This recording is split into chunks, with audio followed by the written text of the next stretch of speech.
Sayang ka, kabayan.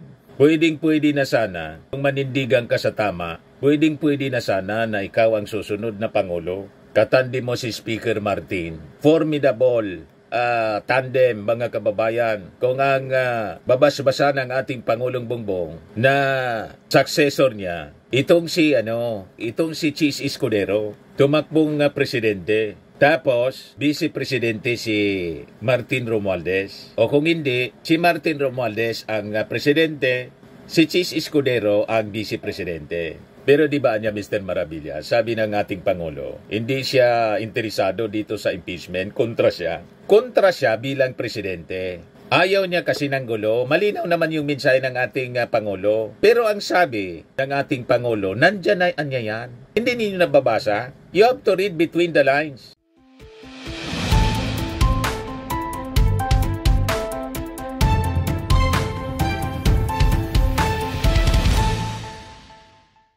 Hello po mga kababayan, si Dante Maravillas, Bicolano vlogger, broadcaster from Albay.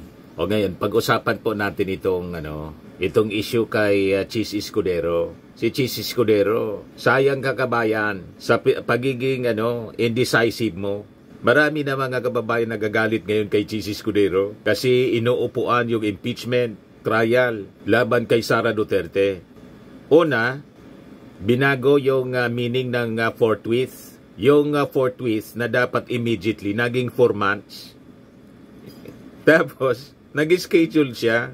Nagpalabas siya, mga kababayan, ng calendar of events para sa impeachment. Senate niya, mula June 2, Monday. Yung mismong Senate niyang calendar, siya din yung hindi sumunod. Biglang rinisket. Sabi po ni Congressman Paul Ortega, ang nangyari niya, parang niyang may kadate ka lang, tapos hindi ka sinipot. Sayang nga kabayan, marami nagagalit sa iyo ngayon. 88% pa naman sa totoong survey. Huwag yung Pulse Asia, Pulse Asia yun. Sa SWS survey, 88%. Ang nagsabi sa ating mga mamamayang Filipino, dapat harapin ni Sara ang impeachment trial. Sayang ka kabayan, parang sinisira mo yung reputasyon mo bilang isang senador, isang Senate President. Very indecisive. Pwede ka sana na maging Vice Presidente o Presidente. Pero sa pinapakita po ninyo, turn off ang mga mamamayang Filipino, pati kami rito. Nakapwa mo Bicolano. So yan, pag-usapan natin mga kababayan. Pero dito muna tayo sa joke time. Kasi ilang days na po na hindi tayo nakapagbigay dito ng kwentong katatawanan. Nag-message na sa atin yun, bakit wala na yung joke time mo? Yung iba kasing pinapadala po ninyong joke, hindi man nakakatawa, nilalampasan ko. Hoy, magandang umaga pala kay Madam Karina Robles Tagama, dyan sa Tarlac. Taga rito siya sa amin, sa Rawis, Legazpi City. Kaya lang dyan na siya nakatira sa Tarlac.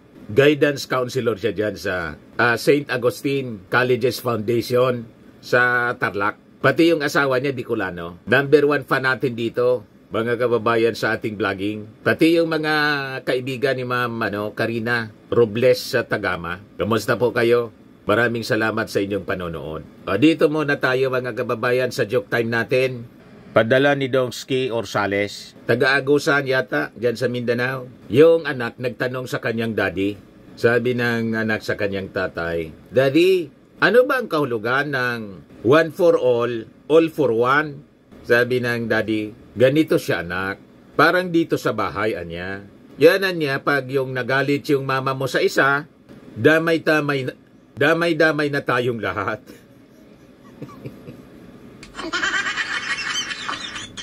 Damay-damay. Damay-damay na. Yan pala yung one for all for one. Damay-damay. Matik na po. Mga ganong joke po ay padala ninyo sa amin. Hindi masyado mahaba. Mga 2-liner lang. 2 sentences, okay na. Pag mahaba po yung kwento, hindi na nakakatawa, nagiging boring na. Saka yung hindi bastos at hindi nakakadiri. Yung mga pinadala sa akin, may mga bastos at nakakadiri po. Siyempre, hindi ko ginamit kasi mapapasama.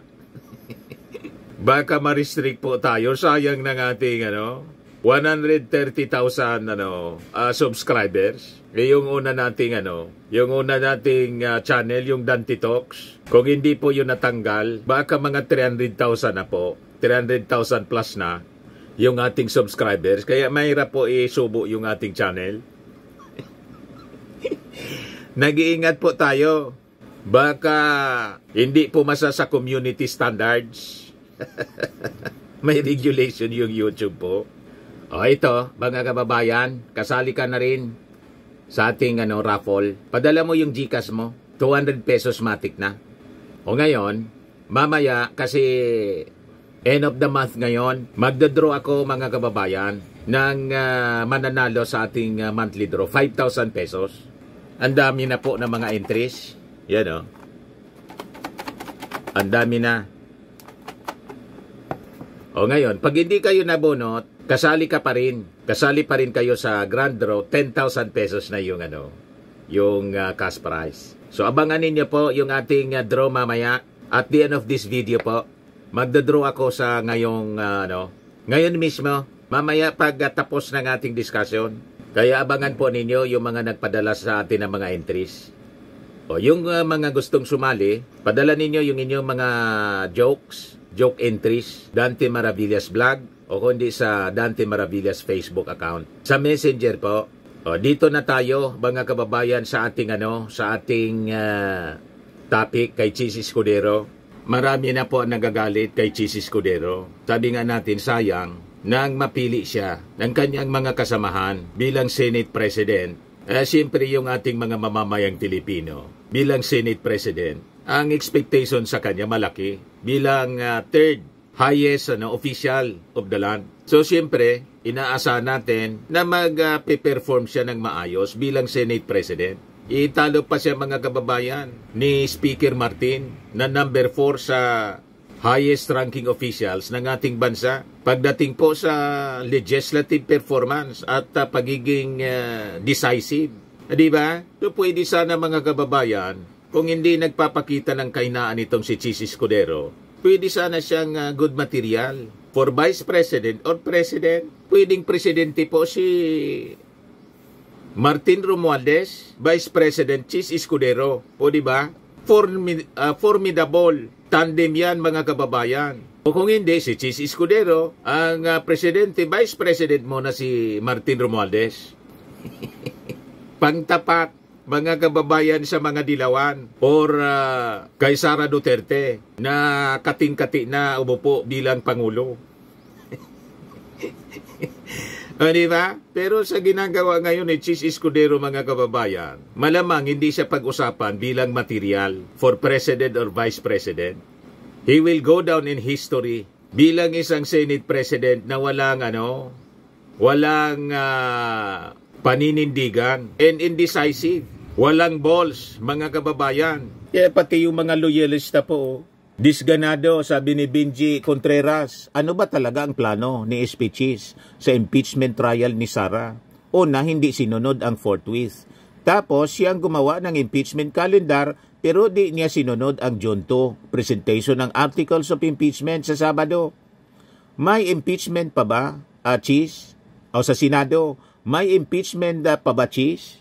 Tama si Benji. Ikaw yung gumawa ng calendar. Dinilay mo na nga ng todo. Hindi na sinunod yung forthwith na ang sabi sa konstitusyon based sa mga pahayag ng mga constitutionalist. Ang ibig sabihin ng forthwith, agad-agad, immediately. Yung forthwith ni Chis Escudero, naging 4 months.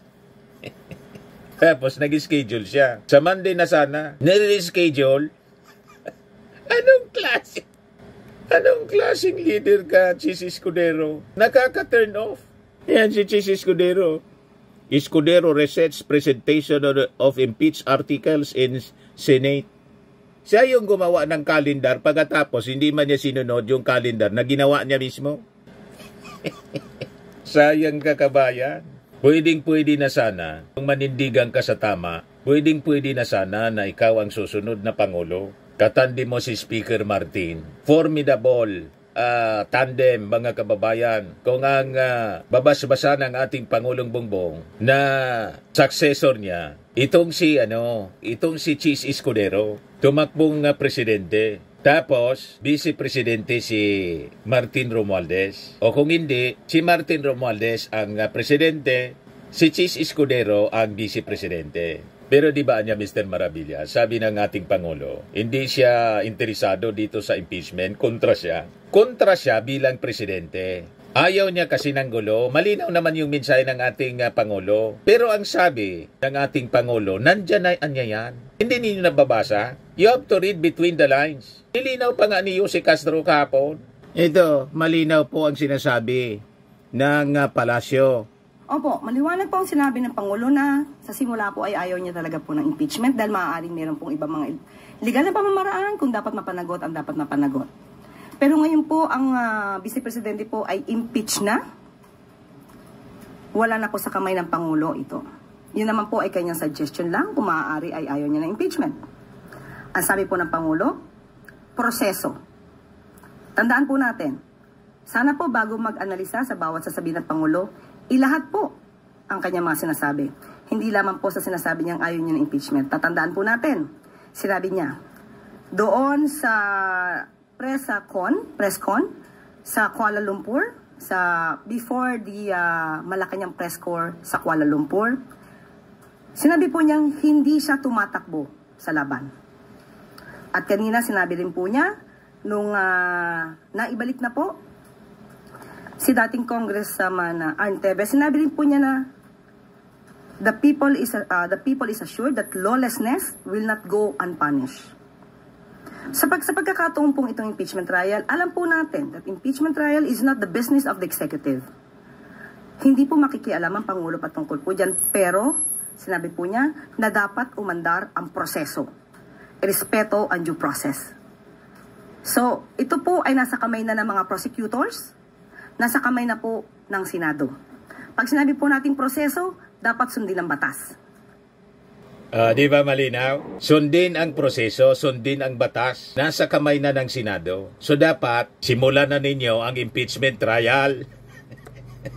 Madaling sabi, yun ang ibig sabihin ng ating Pangulo. Ayaw niya sana sa simula, pero inimpeach na si Sara. Tapusin na ninyo ang trabahong yan.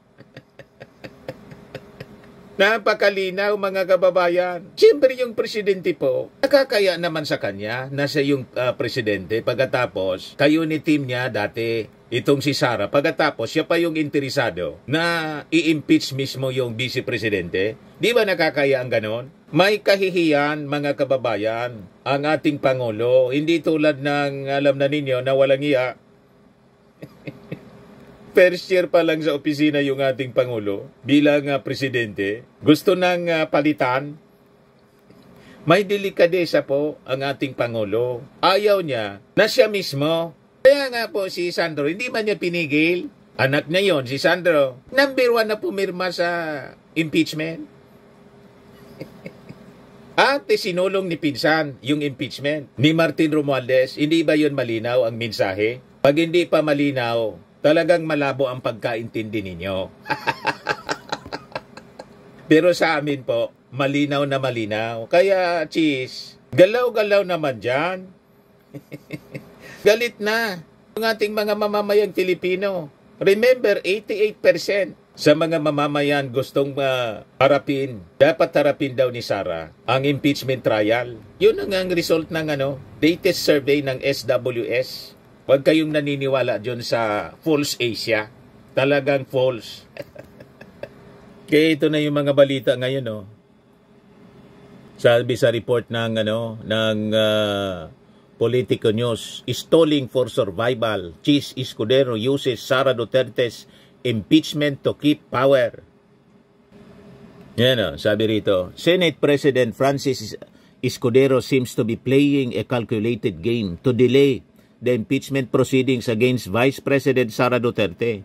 A maneuver, insiders say, is less about principles and more about self-preservation. Majority kasi sa mga members ng Senado, ang tingin ng marami, may kiling sa mga Duterte, kaalyado. Kaya si Chis Escudero, hindi makagalaw. Pag ganyan, ang naisip tuloy ng mga observers po, gusto lang na i-preserve ni Chis Escudero yung kanyang posisyon bilang Senate President. Yan ang sabi dito sa Politico News. Escudero has proposed a one-week cooling off period before addressing the impeachment complaint, publicly framing it as a move to encourage reconciliation between the Marcos and Duterte camps. But behind the scenes, sources familiar with Senate dynamics claim his supposed real objective is to buy time and run out the clock. So lumalabas pang personal, self-preservation ang nasa isip ni Chis Escudero kung totoo ito na analysis ng mga observers po. Buying time niya itong si Chis Escudero.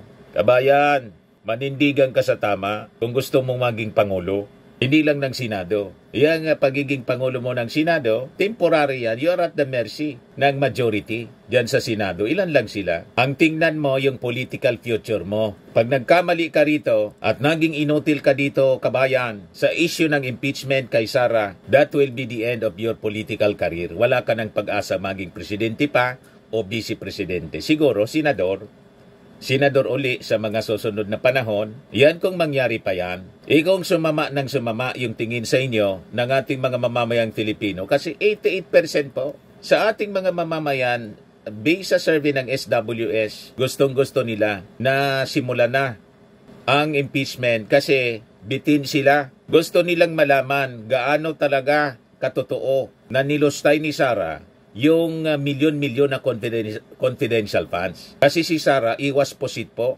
Ayaw sagutin. Ilabas ng labas po ng mga napakabigat na mga ebidensya. Pati pangalan ng mga senador, pati nga yung apelido ni Chis Escudero, nadamay. May Escudero doon. Nakapangalan sa acknowledgement receipts, mga kababayan, sa latest na binulgar ni Congressman Paulo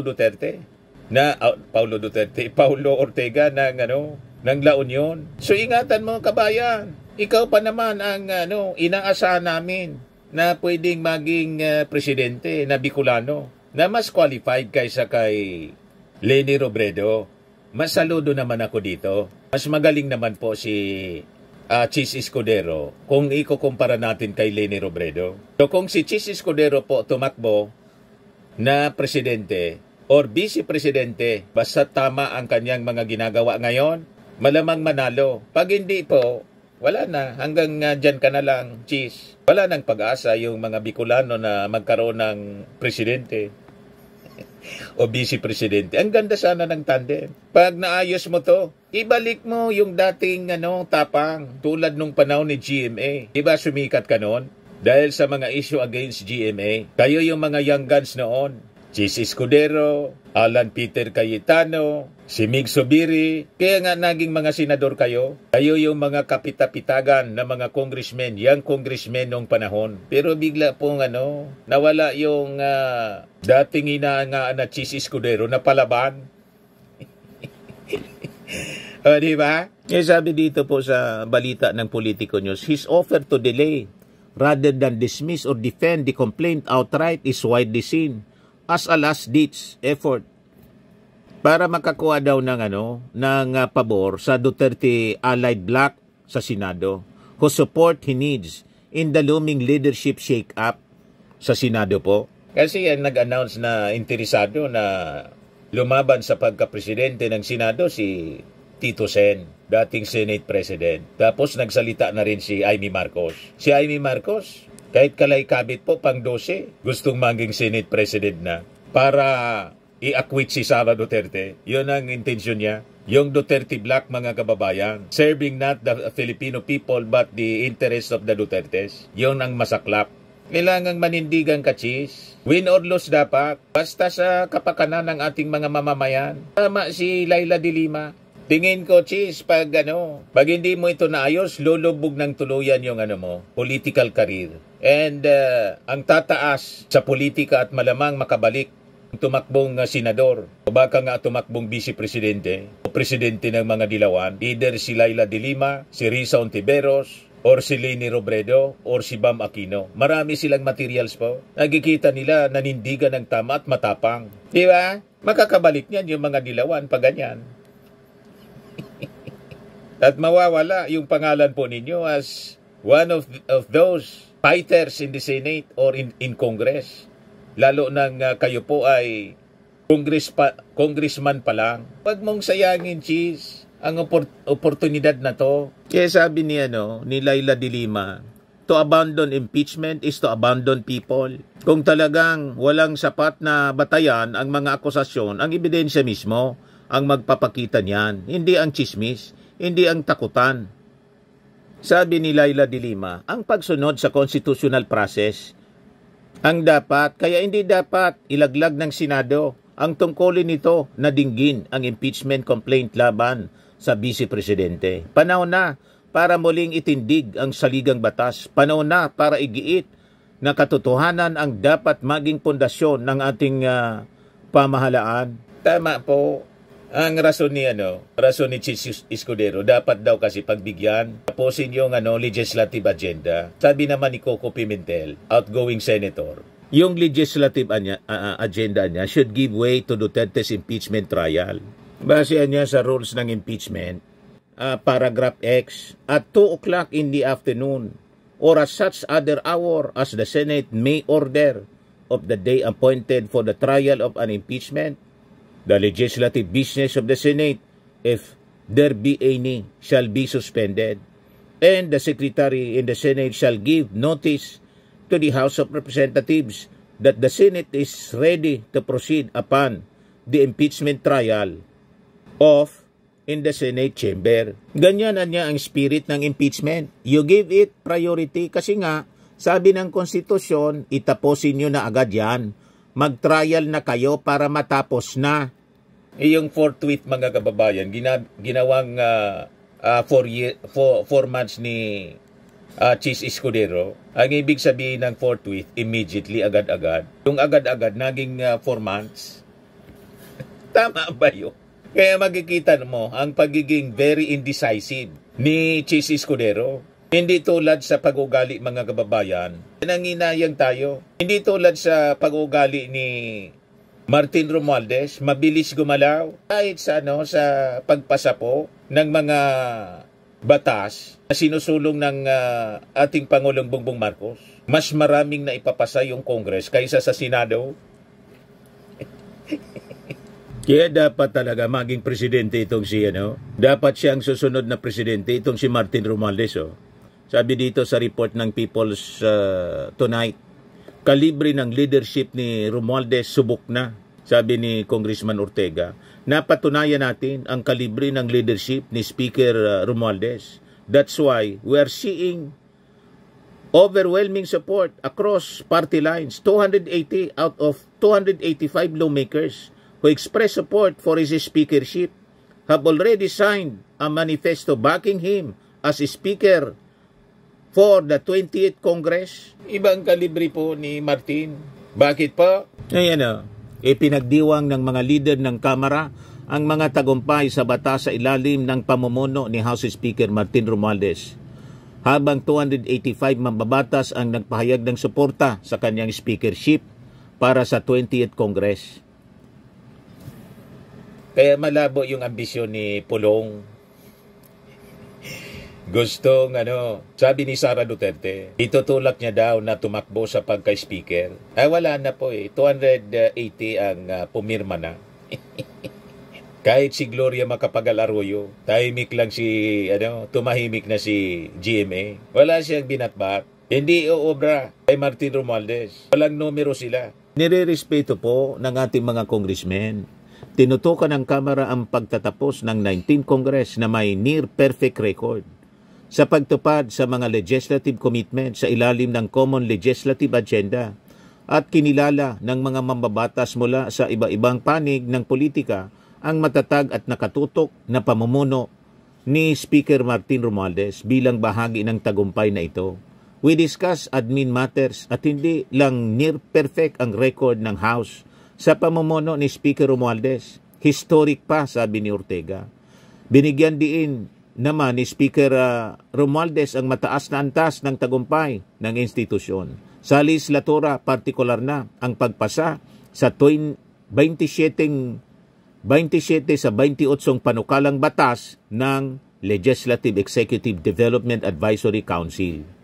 Matindi. Excellent yung performance po. 27 sa 28 legislative measures na gustong maipasa ng ating Pangulo. 27 yung natapos nila. Naipasa. Kumusta naman yung Kumusta naman yung Senado? Malayo po sa performance. Sa leadership po ni Chis Escudero. Tingnan naman po ninyo. Siya na yung nag-schedule para sa pagbasa ng Articles of Impeachment sa Monday. Siya yung gumawa ng kalendar. Tapos, pagdating ng oras, hindi daw tuloy. Kaya sabi ni Congressman Ortega, para niya yung nagyaya na mag-date. Tapos, siya yung wala. Sabi ni Ortega, parang may kadate ka lang pero biglang hindi ka sinipot. Tapos, pwede bang after 1 week na lang tayo lumabas? Parang ganun Hindi ba?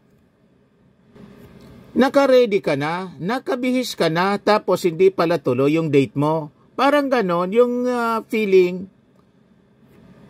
Nasibol. Nakaka-discourage po. Diba? Pag-ugali ni Chis Escudero, urong sulong. Sinira mo lang yung buhay mo. Kabayang Chis Escudero, naging Senate President ka na. Dapat sana, ginalingan mo na.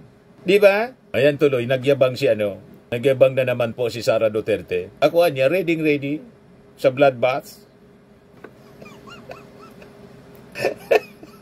Partian niya ako ng 88% na gustong matuloy yung impeachment.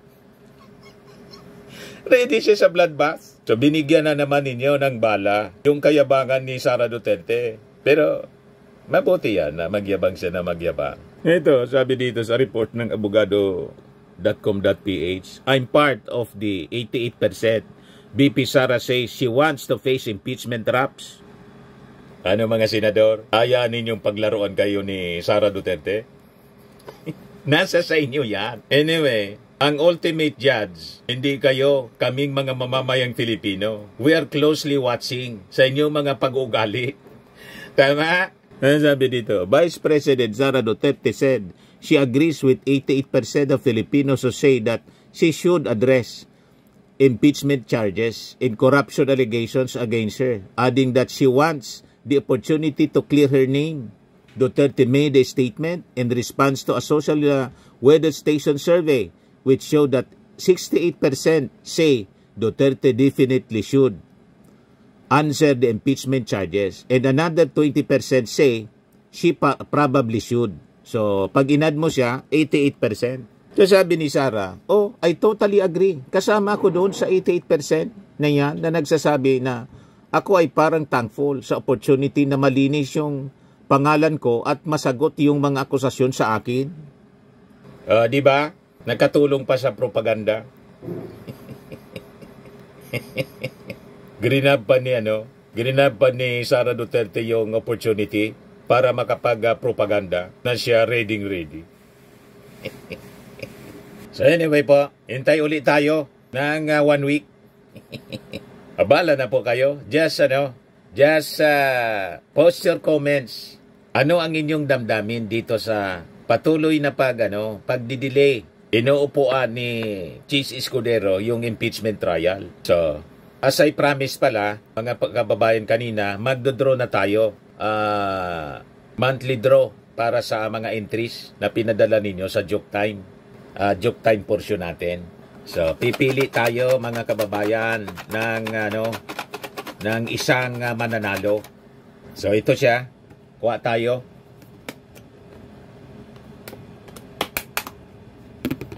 Yan o.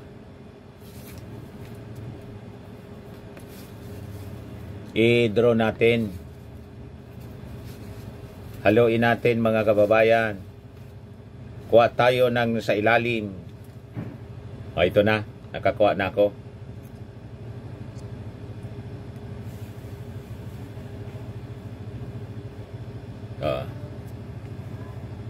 Yan po. Baliktarin ko ang camera. O, ito po siya, si Raul Ranola, taga Caloocan. Okay, so Raul Ranola, hindi ka nakasali. Ito yung mga nanalo, 3 nanalo ng tigpa 5,000. Kasama na si Raul Ranola dito. 3 beses na tayo na nag-draw. Pag nanalo ka na, nabunot ka na sa monthly draw, di ka nakasali sa grand draw na mangyayari po sa December, 10,000 pesos. Pero yung lahat ng entries na nabigyan natin ng 200 pesos, hindi ka pa nabunot sa monthly draw, lahat siya kasali, qualified ka pa rin sa grand draw. Kaya ang gawin po ninyo, padala lang po kayo ng padala. Basta't yung mga jokes ninyo, hindi bastos, hindi nakakadiri, hindi masyado mahaba. Mas maganda yung maiksi lang, basta may punch siya. Okay po? Para masaya palagi yung ating vlogging. Hindi tayo masyado seryoso. Pang-alis po ng pang-alis ng stress. Ayos pa, ako po si Dante Maravillas. Bye-bye. God bless. Ito naman po yung bago naming product na binibenta online. Eye Glow Serum, whitening po siya. Tingnan ninyo yung epekto sa aking anak na architect before and now. Yung mga inquiries po ninyo, dumiretso na lang kayo sa kanyang Facebook account, Riz Maravillas.